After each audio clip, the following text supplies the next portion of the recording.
Hey you guys, this is Rafael from Relics.com. I hope you're all doing well. I hope things are going in your direction. Today we're going to talk about, actually before I do that, I just want to say thank you. I have been a little behind in making these videos, but it's only because you guys have been ordering a lot. You've been great, and these have helped me and my family so much. Just want to say thank you. Before you watch this, I want you to know that you are appreciated. Today we're going to talk about a gun and a man that doesn't quite get the respect that a lot of times he should. When you hear the name Wesson, most of the time you think of Smith & Wesson. And that was,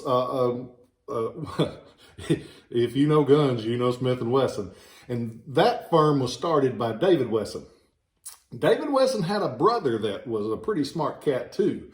His name was Frank, and Frank made several different guns and made some neat ones. And some of them were during the Civil War. One of them that he did during the Civil War is the Frank Wesson double trigger carbine. They made about 4,500 of the military model, made several as a civilian model. You can tell the civilian model real quickly because it doesn't have the sling swivels like this. That was where they could carry it on horseback for a regular cavalryman. And the butt plate. The butt plate, of course, is a piece on the end that protects the wood or whatever the material is that the stock is made of.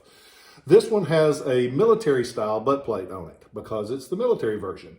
The civilian, the version that's often referred to as a sporting version, will have more of a crescent shaped like a hunting rifle, and it'll also be flat along the bottom. The military model is rounded on the bottom.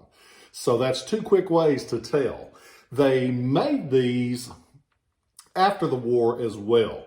They are very easy to tell the early model from the late model because of the design on the frame. There's a little link here that looks like this, and that is designed to make the gun barrel, when you get ready to load it, not go too far up. There are two triggers. If you cock back the main trigger and cock back the hammer and pull back the front trigger, it allows that to pop up for loading. This is on the right side on the early model. Late model, they switch it to the other side. If you notice, the back of this is tapered a little bit like this, and that's so you can pull the metallic cartridges out of it because it is a rimfire revolver, meaning that the primer inside the cartridge is on the rim of the cartridge, not the center. Later on, most everything goes to a center primer, but the early ones like this are rimfire. See if I can get that back up there. Oh, I ought to go into show business. But they fire a 44 caliber cartridge. A very simple cartridge, very small cartridge, but a very powerful cartridge. They, Frank Wesson patented his designs on October 25th, 1859, as well as November 11th, 1862. They will be so marked up on top of the barrel like this. And up on top of the barrel, it also has a very interesting mark. It's of B. Kittredge in Cincinnati, Ohio. You will hear Kittredge mentioned a lot because he was a retailer there in Cincinnati that sold a lot of militaria. He sold Smith & Wesson revolvers. He sold Colt revolvers. He sold these guns. He sold Henry rifles.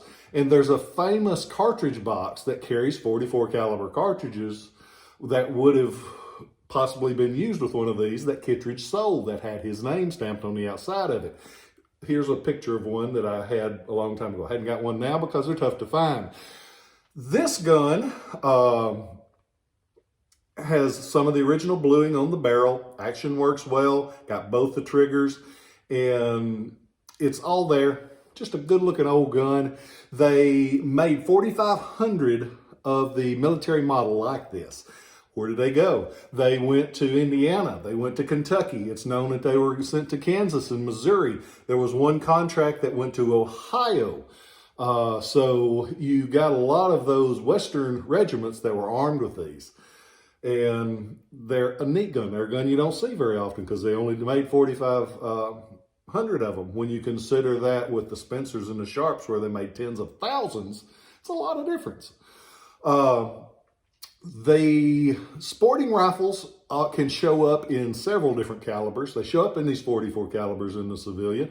They also show up in 32 and 38. There's a supposed to be a 22. Never had one of them, but they're out there, they say. They're a gun that breaks easily because, as you can see, they're not a massive, actually they're well built. They're just not massive. And you can imagine it wouldn't take a lot to break that more slender stock like they have. It's just the way they were designed. They were designed to be light, easy to carry. Good thing on horseback if you've been chased by a bunch of rebels. This gun, as of the time of this video, is on the website. You can go to ShilohRelics.com. You can see it. You can see several of its cousins. I've got a lot of guns come there and a lot more coming. Bought the biggest collection I've ever bought in my life. Going to be writing up... Actually, these fingers deciding not to work because I have been typing as quick as I can over the last couple of weeks to get these things on there. It's another reason I hadn't been able to do as many. I hope you guys are well. I was very fortunate. Last weekend was Memorial Day. And on Memorial Day, my daughter Tess, who I'm so proud of, she was invited to go down to Shiloh National Military Park and sing the national anthem. I was one proud papa sitting there watching that.